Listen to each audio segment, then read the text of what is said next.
세계사 9번째 시작해볼게요. 임페리얼 재팬 하면 제국주의로 들어간 일본을 얘기를 하는 거고요. 첫 번째는 랜드 오브 더 라이징 선, 떠오르는 태양이라고 하면서 아시아에서 제일 처음으로 근대화로 넘어간 게 일본이거든. 그래서 이제 떠오르는 태양이라고 한 것 같고, 모더나이제이션 오브 재팬 하면 일본의 근대화라는 겁니다. 이제 이 일본의 근대화라는 게 우리나라의 입장에서는 물론 일본도 발전하기 위해서 근대화가 되긴 해야 했지만 그로 인해 우리랑 중국이랑 동남아시아에 있는 사람들은 일본으로부터 많이 핍박을 많이 받았죠. 이 밑에 있는 그림을 좀 보면요. 지금 검정색으로 표시가 되어 있잖아. 이게 왜냐면 검은 배라고 해서 그 미국이 일본한테 항구를 개항하도록 요구하기 위해서 가져온 배예요. 이제 배가 요게 장군의 이름이 매튜 페리라고 하는데 그 일본인들이 딱 봤을 때 이 배를 보고 느낀 감정을 그림으로 그린 게 있거든요. 그 사진 좀 가져와 볼게. 자, 그림 볼게요. 요거거든요. 일본인들이 이제 그 검은 배를 보자마자 느끼는 감정. 근데 실제로는 이렇게 생기진 않았는데 자기들이 느끼기에는 무서웠다 이거야. 그래서 앞에 이런 그림도 그리고 그다음에 여기 이제 요게 좀 특징인데요. 이게 뭐예요? 증기죠. 그래서 영국에서 증기 기관을 처음으로 발명을 해서 그게 이제 유럽이랑 미국에 전파가 되고 그러면서 배를 사람이 직접 이렇게 노를 젓는 게 아니라 증기로 배를 갖고 온 증기선을 보고 놀라게 된 거죠. 그리고 여기 있는 이 사람이 매튜 페리라는 제독인데 실제로는 이렇게 생겼지만 자기들이 보기에는 이렇게 생겼다고 그림을 그린 거죠. 무서웠던 거야. 약간 도깨비처럼 그리기도 했지. 근데 지금의 일본인들은 매튜 페리를 굉장히 좋아한대요. 이유가 뭐냐면 자기들의 나라를 근대화 시켜줄 수 있었던 그 초석을 마련하게 만들어준 사람이 매튜 페리이기 때문에 일본에 있는 사람들은 역사를 배우지 않아도 매튜 페리에 대해서는 모두가 다 알고 있다고 하더라고요.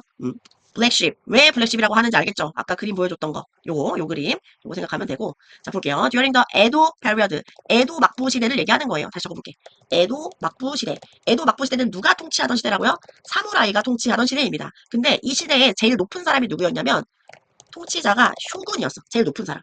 그리고 그 쇼군 밑에 있는 사람이 누구냐면은 다이묘였거든요. 다이묘. 얘는 약간 지방을 통치하는 사람인 거고 완전히 일본 전체를 다 통치하는 사람은 쇼군이었던 거야. 그러니까 쇼군 밑에 다이묘가 여러 명이 있는 거지 이렇게.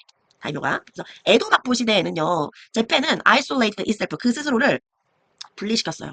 우리도 그 누구야 고종 아버지 흥선대원군이 외국 몸을 받아들이지 않겠다고 막 했었잖아. 그 똑같은 거죠.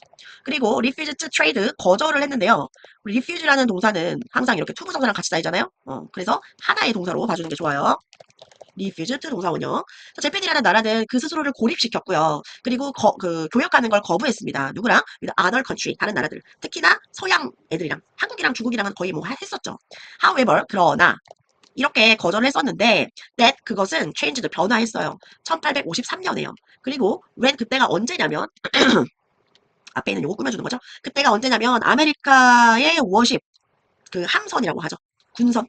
아메리카의 군선이 arrived near 오사카에 도착했을 때 그때 변했다 이거야. 그러니까 1853년에는 그 생각이 변화한 시기가 됐고 아메리칸의 커맨더 장군인 매튜 페리라는 사람은요. 아까 사진 보여줬죠. 매튜 페리라는 사람이 프리젠트 제시를 했어요. 어트리티. 야 우리 조약 맺자. 그 제시를 했어.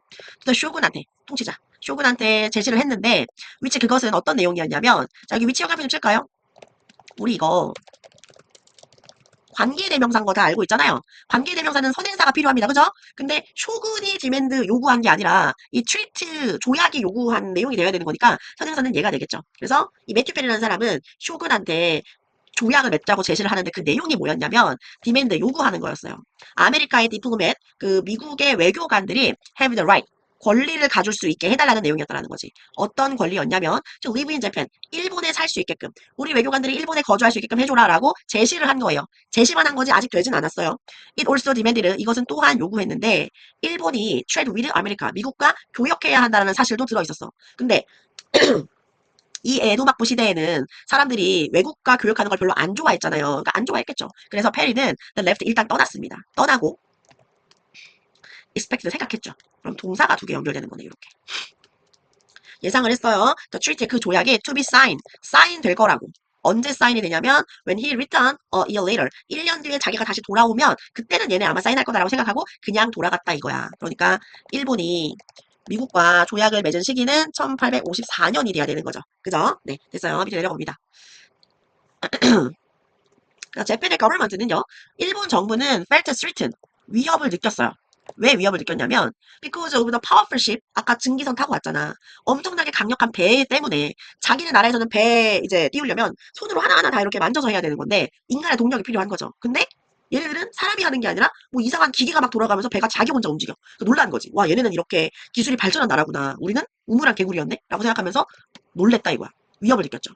They were known. 걔네들은 be known as는요. 뭐뭐로 알려져 있다라고 생각하면 되겠죠. 뭐뭐로 알려져 있다. 자, as에서 끊어주면 됩니다. 그것들은 알려졌는데 black sheep이라고 여겨졌습니다. 이유가 뭐냐면 because of their color. 그들 색깔 때문에. 아까 우리 사진 다 봤어요. some daimyo. 다이묘는 아까 왜 얘기해줬는지 알겠지? 다이묘. 다이묘는 지방 통치하는 사람들입니다. 그러니까 지금으로 따지면 뭐 국회의원 정도로 생각해 볼 수 있겠죠. 다이묘들이 argue that 주장을 했어요. 뭐라고 주장했냐면 일본이 had no choice 선택권이 없다. 선택권이 없고 to agree to the treaty 그 조약에 동의할 수밖에 없다. 어떤 조약이냐면 아메리칸들이 offer 제공했던 아니 쇼군 우리 그냥 개방하자. 우리가 자꾸 개방 안 하겠다고 하면 쟤는 전쟁할지도 모른다. 그냥 좋게 말할 때 듣는 게 좋을 것 같아요. 이런 식으로 얘기를 했다라는 거죠. 1854년에 treaty 그 조약이 was 사인이 된 거죠. after Perry가 return 되돌아오고 나서 그리고 일본은 그때 두 개의 도시를 열었어요. 얘들아 우리 제국주의 할 때요. 항상 도시 개방은요. 항구 개방이라고 생각하면 돼요. 왜? 이 당시에는 비행기가 있던 게 아니잖아요. 배를 타고 다녔잖아. 그러니까 무역, 어떤 물건들을 가지고 그 나라에 들어가려면 항구를 통해 들어가야만 하는 거니까 도시의 두 개의 항구를 개방한다는 건 교역을 하겠다는 거랑 똑같은 거죠. To American trader. 그래서 이번에는 미국의 외교관뿐만 아니라 미국에 교역하는 사람들까지도 들어올 수 있게끔 항구를 개방했다라는 거예요. 우리나라도 일본한테 처음에 항구 개방부터 시작했어요. 자, they were 걔네들은 city 이런 도시였는데 시모다라는 도시랑 하코다테라는 곳인데 찾아보니까 지금의 홋카이도래. 지금 홋카이도고 위에는 어딘지 잘 모르겠어. 여기는 도쿄 근처라고 하네요. 도쿄 근처에 있는 어떤 항구고 여기는 홋카이도 이렇게 두 곳을 개방을 했다라는 거예요. 그림을 좀 잠깐 보러 갈 건데 뒷장 좀 넘어가 볼래? 여기 일본인데요. 도쿄가 여기 있죠. 도쿄가 여기 있고 홋카이도는 좀 위쪽에 있단 말이야. 그러면 미국이 지금 태평양을 건너서 이렇게 왔잖아요. 그러니까 일본이 제일 먼저 개항할 수밖에 없었던 이유는 여기 보면 지금 여기가 미국이잖아? 미국이 요 태평양을 건너서 이렇게 온단 말이에요. 그럼 제일 먼저 만나는 게 누구야? 제일 먼저 만나는 게 일본과 러시아죠. 근데 러시아 쪽은 좀 추우니까 아래쪽으로 내려왔을 거란 말이야. 일본 만나고 그 다음에 요렇게 미국도 이렇게 확장할 생각이었는데 일본 먼저 만나게 된 거였던 거죠. 이해됐죠? 앞으로 갑니다. 다시. most Japanese 대부분의 일본 사람들은 thought that 생각했어요. 선생님 맨날 얘기하는 거 알죠? KBTS가 나오면 대절이 나온 다음에 이렇게 주어 동사가 나온다. 근데 이 대신 항상 생략할 수가 있다. 대부분의 일본 사람들은 뭐라고 생각했냐? treaty 그 조약이 unfair. 왜냐면 자기들이 얻는 거 없이 우리 항구만 개방하는 거니까 약간 불공정하다고 생각은 했어요. 얘네들도.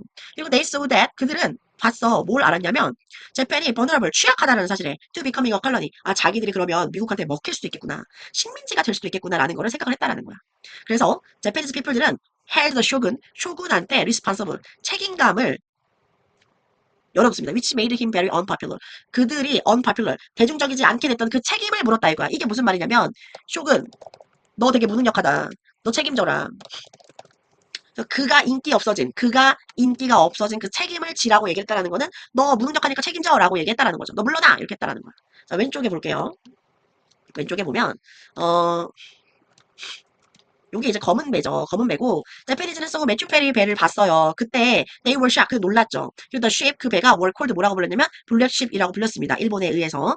they were stream 그들은 그 증기죠. 증기 동력으로 움직이는 것들이었고 그리고 very modern 굉장히 현대화가 되어 있었어요. for the time 그 당시에는. 자, 밑으로 내려가면 이제 이게 얘네들이 칼 갖고 있는 거 보니까 사무라이잖아요. 사무라이는 어땠냐? During the legend of the Meiji Imperial 그 메이지 유신이 있는 그 시기에 사무라이가 완전히 없어진 건 아니에요. 남아 있었는데 권력을 뺏긴 거지. 원래 자기들이 통치하던 사람이었는데 이제 메이지한테 뺏기고 나니까 다른 그런 군인들 말고 문인이라고 하죠. 보통 이제 정치를 하는 사람들, 군인들 말고. 그런 사람들이 이제 꿰차게 들어오는 거죠. 그래서 사무라이는 lost their special privilege, 그들의 특권을 잃게 됩니다. 그리고 1877년에 some 사무라이가 리벨, 반항을 해요. against the government, 정부에 대항을 하는데 그러나 they were, 걔네들은 defeated by modern force. 이거 뭐가 있었니? 얘네들은 칼로 싸우지만 얘네 뭘로 싸웠겠어? 총이나 대포로 싸웠겠죠. 이길 수가 있냐고 못 이기지. 그래서 활복하고 막 했다고 하는 거야. 다음에 요 사진이 이제 일본 근대화의 굉장히 유명한 사진인데요. 자, 요 사람을 잘 보세요. 이 사람. 이 사람 너네가 아는 사람입니다. 재팬은요. 센트 100 재패니즈 100명의 일본 관찰자들을 to the western country 1871년에 유학을 보낸 거죠. 그래서 뭐 학생도 보내고 그 다음에 공무원도 보내고 뭐 지식인도 보내고 해서 야 외국 가서 받아와.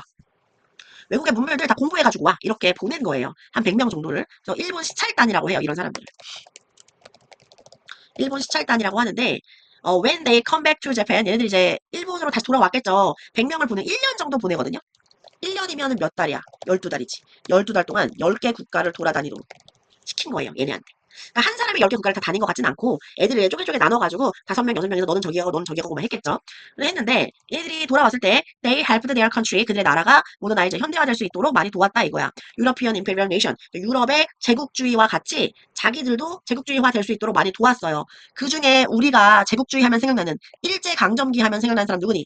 일제강점기에 우리나라에서 또는 우리나라를 힘들게 했던 그 어디야 하얼빈에서 총 맞아 죽은 사람 이 사람이거든요. 누군지 기억나? 이토 히로부미입니다. 안중근에 얘 총 맞은 사람 이토 히로부미도 이 당시에 이 시찰단에 뽑혀가지고 얘는 그때 영국으로 갔어요. 얘는 영국으로 갔고 한 5명 정도 친구들이 갔다고 해. 영국 가서 이제 많은 걸 배우고 돌아왔다고 합니다. 그때부터 깨닫고 아 우리가 한국을 먹어야겠구나라는 게 머릿속에 이제 들었던 거죠. 한 10대 후반인가 20대 초반 때 갔다고 들었어요.